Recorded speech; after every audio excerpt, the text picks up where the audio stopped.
Investigations of abuse, neglect, and exploitation of elderly people and people with disabilities waited months. Through the course of this case, it became clear that reports of abuse were not being responded to quickly, that many credible reports were not being investigated, and that abuse that should have been substantiated was not substantiated, and that protective services were not provided to victims. We have now resolved that lawsuit with a settlement agreement with the state. This is an excellent settlement and provides important steps forward. The state has agreed to change the adult protective services system in meaningful ways. They have agreed to begin investigations within 48 hours of receiving the report as required by law. All cases that allege abuse, neglect, or exploitation of a vulnerable adult will be investigated. Protective services will be provided to victims. The agreement sets benchmarks that the state has to meet in key policy areas. There will be quarterly file monitoring by an independent panel, 6 quarters, 18 months, to ensure compliance in these areas. If the benchmarks are not met, the commissioner has to write a corrective plan. If the benchmarks are not met 3 quarters in a row, we can seek court oversight. The plaintiffs here were 4 nonprofit organizations: Community of Vermont Elders, Senior Solutions, Disability Rights Vermont, and Southwestern Vermont Council on Aging. The agencies that initiated this lawsuit have put a lot on the line. When they saw the state fail to adequately address abuse, they stood up and responded to this by filing the litigation. We have these agencies to thank for their courage and their commitment. We also want to thank our legislative leaders who have been champions of ensuring protections for vulnerable Vermonters, particularly Senators Claire Ayre and Sally Fox. Representatives Ann Pugh and Sandy Haas have been vigilant in seeking to have an accountable APS system. The administration deserves tremendous credit for such a transparent and positive plan going forward. We commend Secretary Racine and Commissioner Weary for taking the problems that were exposed through this litigation seriously. The settlement agreement requires major changes in APS practice, sets tough benchmarks, and provides for monitoring by the public and through the court. The administration is working hard to address problems in a manner that restores public confidence. This agreement tells the public that our leaders will do what they can to ensure that abuse of vulnerable adults is responded to quickly, appropriately, and that protective services are provided when needed. This case didn't end with a winner or a loser. This case ended because the winners here are the people of Vermont, who can rest a little easier knowing that the state has committed itself to doing a better job to responding to the abuse of our brothers and sisters, our neighbors, and our grandparents. Thank you. Do you have any questions? Can you give us an example of the egregious, a typical case, I guess, before the most concerning? Well,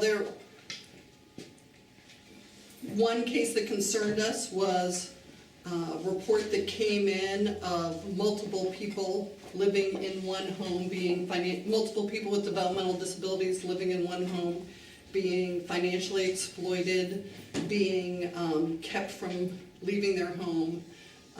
And the first 2 times that this report was made to APS, it was not accepted for investigation. The 3rd time it was accepted for investigation, it ended up with criminal charges being filed, but people stayed in that situation much longer than they should have if APS had not screened out that case, which never should have been screened out. Was that typical? And how many, you said the backlog was several hundred cases? So when the lawsuit was initiated, the backlog was 300 cases. Fairly quickly, they eliminated the backlog by assigning cases to overworked investigators. Then over time, they hired more investigators. But problems continued in that credible allegations of abuse, neglect, and exploitation were not accepted for investigation. And I think in their last report, 2/3 of the reports of abuse that came in, APS did not accept for investigation. This sets out a plan where there will be more specific things they have to do when a report comes in to ensure that they have all the information, that they talk to the reporter before saying, no, we're not going to investigate that case. Do you see that, was there sort of a philosophical or mindset change within the department that led to this? I mean, or was it just solely the legal pressure? Was there something, was there...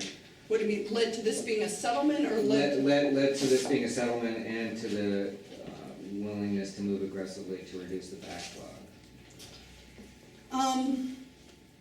I think there was pressure from multiple fronts, pressure from the legislature, pressure from the advocates.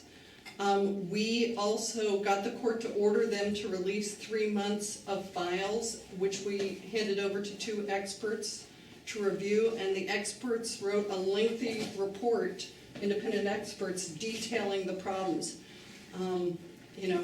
I hope that the administration took that seriously and responded to that, but you'd really have to ask them what changed for them. And is this going to require an increase in appropriation for additional staff people to go through these reports or to assess the allegations?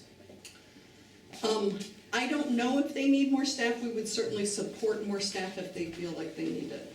We would support that in the legislature if they're going to request it. Do you have any idea what the backlog is now? Well, there isn't a backlog now. I think the problem we've been having more recently is not accepting credible reports of abuse. But in the last quarter, they reported that they took in 300 new cases and only closed 200 cases. So in the last quarter, they got 100 extra cases, more coming in than going out. But, per se, there's no backlog now. All the cases are assigned to investigators. The question is, are all the cases coming in that should be coming in? Are the cases being responded to quickly enough? Are they providing protective services when they're supposed to? Are they substantiating? So, the important part about substantiation is when someone's substantiated as an abuser, they can no longer work in a nursing home. So if someone abuses your grandma, the abuser gets substantiated, they can't then turn around and abuse someone else's grandma. They can't work in a nursing home or in a care provision place anymore. And that's why having substantiation rates that reflect the true abuse are really important.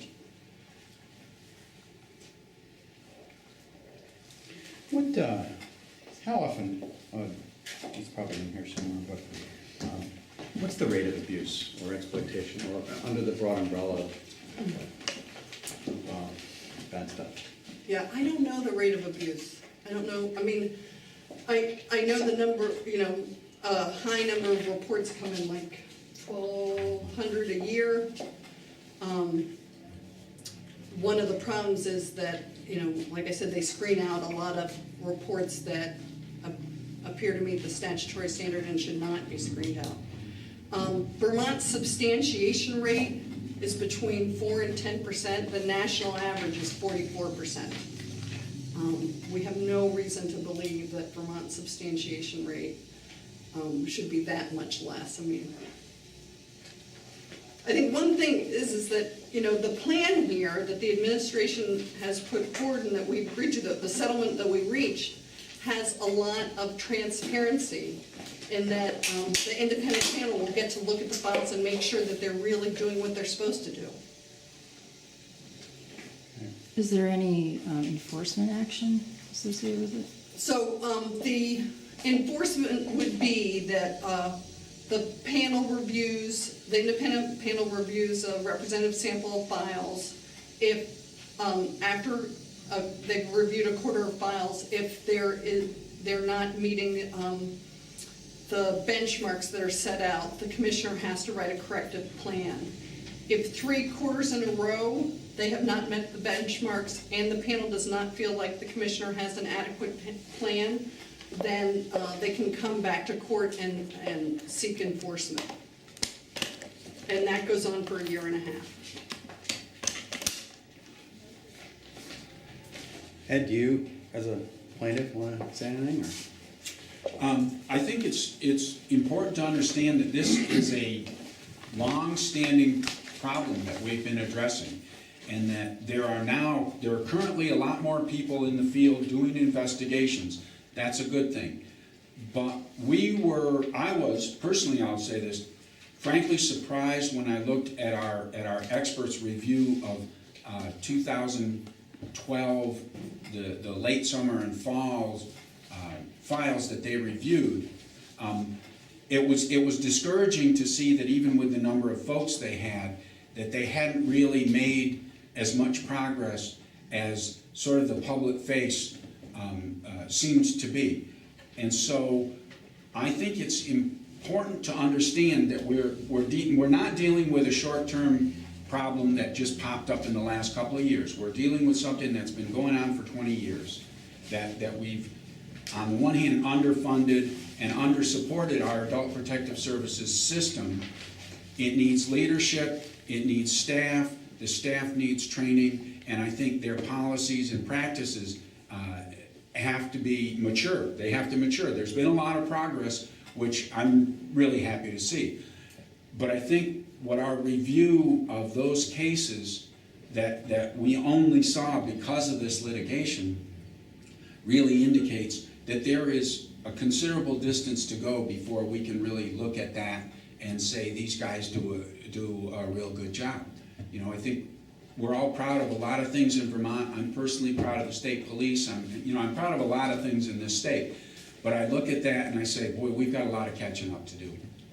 And so I think this kind of agreement that puts an eye, it puts a number of eyes onto what's going on, I think is really important, and it's a really hopeful sign as far as I'm concerned. I apologize if you already answered this, but what I'm trying to understand is, okay, what will the settlement, what in the settlement, what's the difference between what has been the case up to now, and what is the settlement bringing to the table? I know you addressed this in certain ways, but, you know, what are the mechanisms, besides getting more people to do the work, you know, what else has been the missing pieces that will be brought to the fore? Okay, so in the settlement agreement, there's 15 pages of policy changes and benchmarks. The policy changes are things like, an intake has to be completed and a determination made whether or not to be investigated within 48 hours. Calls made will be returned within 4 hours. Reports will be assigned within 2 business days. The victim will be spoken to within 5 business days. Protective services will be implemented and written in the plan. Okay. And cases will be closed in 60 days unless they're financial exploitation, then it'll be 90 days. So these are specific policies written out. And then there's benchmarks, which is we have to meet this benchmark 90% of the time. We have to meet this benchmark 80% of the time. We have to meet this benchmark 85% of the time. If those benchmarks aren't met, the file review panel will see it and then demand that a corrective plan be written. So this is the policies are changing, and then there's a plan going forward for how that will be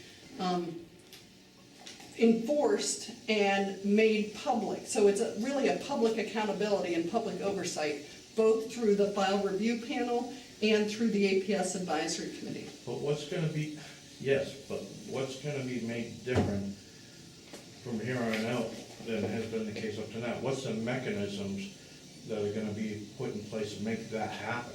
You know, besides bodies and actual people doing the work, that's gonna take work. You know, and, you know, has it been just the lack of, you know, people, personnel doing the work? Has it been policies? Has it been priorities? You know,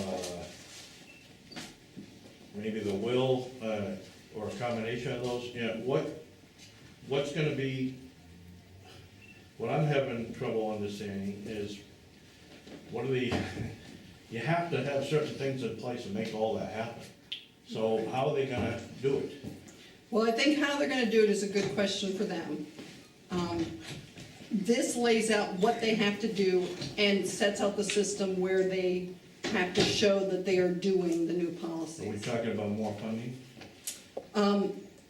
Like I said, I don't know if they need more staff. They might need more staff. We would support more staff if they feel they need it, but that, whether they're gonna need more staff to do that is, again, a question better for them. Are these things going to be happening immediately, or do they have time to play catch up to? I think they have 30 days to give training on the new policies, but then the file monitoring starts right away. So, there is a very short amount of time.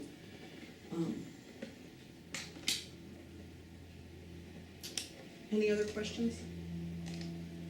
So you'll keep watchdogging this, is that the idea? Yeah, this has been a problem for years. Our organizations have been watchdogging this for years. I think Ed Paquin put it really well, like, this problem predates them. And this is tremendously important to elderly people, people with disabilities who are vulnerable to abuse, and our organizations will continue to watchdog it. In fact, the plaintiffs are gonna be on the Adult Protective Services Advisory Committee, so we promise to continue watching this. So you said that the panel is gonna be mutually agreed to? Is Yes. that between APS and you And guys? us, yes. We mutually agree on the 3 reviewers. And that's the plaintiffs, or is that one not legally? The plaintiffs mutually agree to the 3 reviewers. And is that for indefinitely, or is there gonna? So the review panel continues for 6 quarters. If the APS subcommittee, advisory committee thinks that things have not improved, then they can ask that the review panel continue past 18 months. All right. Thank you all very much. Really appreciate it.